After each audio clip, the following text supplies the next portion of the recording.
लेकिन इनकी बदकिस्मती क्या है कि नसीब ऐसे हैं कि जिस काम में हाथ डालते हैं वो नाकाम हो जाते हैं। एयर बेस जो कि तुर्की के बॉर्डर से बस 80 किलोमीटर दूर है, के ऊपर इसराइल ने बॉम्बिंग की है। जी हाँ, एयर बेस के ऊपर 8 एयर स्ट्राइक्स किए गए हैं, ऐसा सीरिया का कहना है। के पास इस ट्राइलैटरल अलायंस के होते हुए उसकी हिम्मत नहीं होनी चाहिए थी कि वो सीरिया पे अटैक करता। ठीक है, ये टर्की पे अटैक नहीं है, लेकिन ये टर्किश इंटरेस्ट पे अटैक है। किस तरह आलमी मल्टीनेशनल कंपनीज कौमों को गुलाम बनाती हैं, उसके लिए अहले इक्तदार और सियासी जमातों में असर और रसूख हासिल करती हैं, और किस तरह आजकल के दौर में जंगे मईशत के मैदान में लड़ी जाती हैं।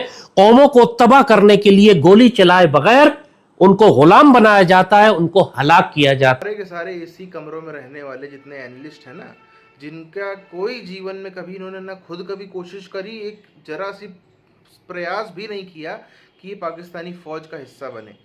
इन्होंने कभी प्रयास भी नहीं किया, ना कभी इच्छा है कि इनके परिवार में इनका कोई लड़का बच्चा फ़ौज में जाए।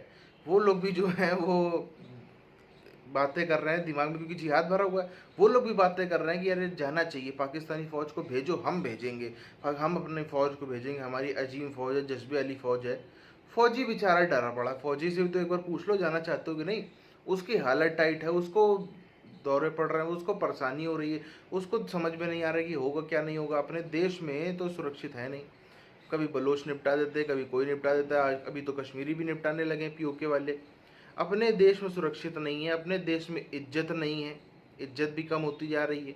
अपने देश में ना इनको कोई मकान किराए पे दे रहा है, ना कोई दफ्तर दे रहा है, ना कोई कुछ दे रहा है, ना कोई कुछ दे रहा है रिटायरमेंट के बाद कुछ करने के लिए। तो ऐसी हारी हुई फौज कैसे जाकर के विदेश में जाकर के लड़ेगी। इजराइल से डर के उन्होंने पाकिस्तान को मजीद इजराइल के बॉर्डर के करीब पाकिस्तान को लेके गए। फौज भेजना, मिडल ईस्ट की जंगों में असलहा बेचना, वहां जाके किराए की बंदूक बनना, इसके अलावा कोई रास्ता नहीं। लेकिन इनकी बदकिस्मती क्या है कि नसीब ऐसे हैं कि जिस हाथ में डालते हैं, जिस काम में हाथ डालते हैं वो नाकाम हो जाते हैं। भाई टर्की को जहाज तो उड़ाने चाहिए थे, और मैं तो इस हक में भी हूँ, पाकिस्तान को भी जहाज उड़ाने चाहिए। स्टेट्स कहता है कि रिस्ट्रेन और एंगेजमेंट से ही मामला का कहीं ना कहीं सोल्यूशन निकलेगा। मैं ही वो फौज को मजबूर करके भेजने के लिए, खान नहीं करेगा।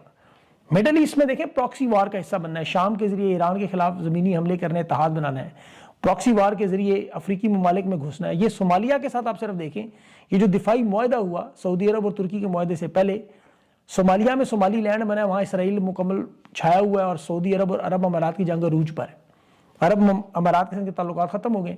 अब सऊदी अरब को ये कह रहे हैं कि हम आपकी तरफ से यहाँ भी लड़ेंगे, जैसे यमन में लड़े। तुर्की लगातार इजराइल को मिटाने की धमकी दे रहा था। इजराइल को घेरने के लिए तुर्की ने सऊदी अरब और पाकिस्तान के साथ मिलकर एक डिफेंस डील कर ली। इस डिफेंस डील का मकसद इजराइल के खिलाफ एक सुन्नी सेना को खड़ा करना था। इजराइल को लेकर के आ चुका है एक दुश्मन, और क्या सऊदी के साथ तो ऑलरेडी एक वॉर चल ही रहा है, तो क्या अब तुर्की और इजराइल के बीच में भी कुछ वॉर हो सकता है? आप भूलिएगा मत, आप इजरायली प्राइम मिनिस्टर रह चुके हैं, उन्होंने कहा भी था कि तुर्की इज द न्यू ईरान। तो क्या एक नया वॉर छिड़ता हुआ दिख रहा है? इस ट्राइलैटरल अलायंस के होते हुए उसकी हिम्मत नहीं होनी चाहिए थी कि वो सीरिया पे अटैक करता। ठीक है, ये टर्की पे अटैक नहीं है, लेकिन ये टर्किश इंटरेस्ट पे अटैक है। नेशनल बनाना है, इससे पहले वो प्लानिंग करते, डेलीगेशन जाता है और 12 घंटे में वहां पे इजराइल बॉम्बिंग करता है। जी हाँ, अगर आप देखें तो तुर्की के लिए बहुत बड़ा झटका है। टर्की का भी सीरिया में स्ट्रॉन्ग होल्ड है, जिस तरह इजराइल का भी है, अमेरिका का भी है। और अभी तो जो नई हुकूमत है सीरिया की, ये तो बहुत प्रो अमेरिकन है। टर्की ने क्वाड का इजलास बुला लिया। टर्की कहता है मैंने लड़ना है, तो सब लड़ने लग जाते। फर्स्ट राइट तो टर्की का था। बिल्कुल फर्स्ट राइट टर्की का था, लेकिन टर्की को भी फिर जरा होश करना चाहिए ना। किस तरह आपस में मिली हुई है, किस तरह इकोनॉमिक टेररिज्म मुल्क के हुक्मरान बर्पा करते हैं, किस तरह आलमी मल्टीनेशनल कंपनीज कौमों को गुलाम बनाती हैं, उसके लिए अहले इक्तदार और सियासी जमातों में असर और रसूख हासिल करती हैं, और किस तरह आजकल के दौर में जंगे मईशत के मैदान में लड़ी जाती हैं। कौमों को तबाह करने के लिए गोली चलाए बगैर उनको गुलाम बनाया जाता है, उनको हलाक किया जाता है। इस पर इतनी तफसील से बाबा इकबाल ने बात की है कि इंसान हैरान रह जाता है कि ये कैसी मोमिन की फिरासत थी कि 100 साल पहले बाबा इकबाल हमको पीपल्स पार्टी, नून लीग और पीटीआई का तर्ज हुकूमत समझा रहे थे। पार्लियामेंट ने नया कानून पास करके चीफ ऑफ डिफेंस फोर्सेस के ओहदे की ताकत और उसके इख्तियारात का तयन कर दिया है। अब फील्ड मार्शल आर्मी, नेवी और एयरफोर्स की पूरी क़यादत को अपॉइंट करेंगे। फौज के किसी भी अफसर, किसी भी रैंक के अफसर को प्रमोट कर सकेंगे, रिटायर कर सकेंगे, सैक कर सकेंगे, एक्सटेंशन दे सकेंगे। और पाकिस्तान में जितनी भी नेशनल सिक्योरिटी पॉलिसीज बनेंगी उसमें पाक फौज और सीडीएफ, फील्ड मार्शल का सबसे अहम तरीन किरदार होगा।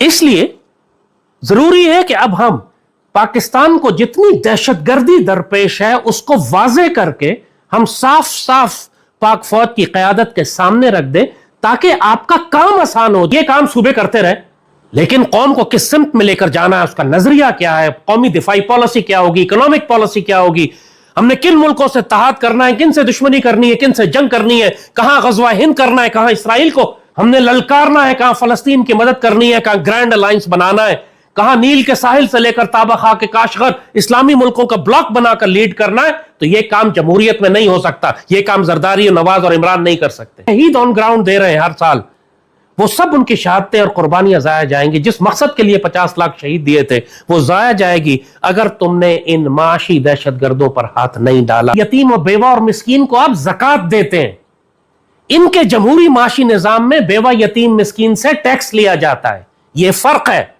रहमानी निजाम का और शैतानी निजाम का। इस वक्त पाकिस्तान पर शैतानी निजाम मुसल्लत है। यह जो कर्जा लिया गया है यह सारा हराम में खाया गया है, और इन्हीं के कवानीन में यह गुंजाइश मौजूद है कि जब आपको यह मालूम है कि यह कर्ज हरामखोरों ने खा लिया है तो उसके लिए एक इस्तिलाह है कानूनी तौर पर, उसको कहते हैं ओडीएस डेट। वो कर्ज कि जो मुल्क और कौम के नाम पर लिया गया लेकिन हरामखोर सियासी जमातों ने खा लिया। खोर फाइनेंस मिनिस्टर को हटाकर या गुलाम इसहाक खान जैसा बंदा खड़ा करेंगे तो वो आईएमएफ के सामने स्टैंड लेगा। किया जा सकता है, ये बेवकूफ बनाते हैं आपको कि नहीं किया जा सकता। सैंक्शंस लग जाएंगी, डराते हैं, घबराते हैं, खौफ में मुब्तला करते हैं। मेजोर पूरी दुनिया मान रही है कि पाकिस्तान में दुनिया के खौफनाक सैलाब आ रहे हैं। ये कहते हैं, खुद कहते हैं अपने मुंह से कि ये क्लाइमेट चेंज की वजह से है। तो जब पूरी दुनिया के क्लाइमेट चेंज की वजह से, दुनिया में जिसमें इंडस्ट्रियल गैसेस और इंडस्ट्रियल पोल्यूशन की वजह से क्लाइमेट चेंज हो रहा है, तो पाकिस्तान का कसूर तो नहीं है, ये तो सब मानते हैं। तो जब पाकिस्तान का कसूर नहीं है और सैलाब पाकिस्तान में और मईशत हमारी तबाह और ज़राअत हमारी तबाह, तो फिर इसको कहते हैं फोर्स मेजोर।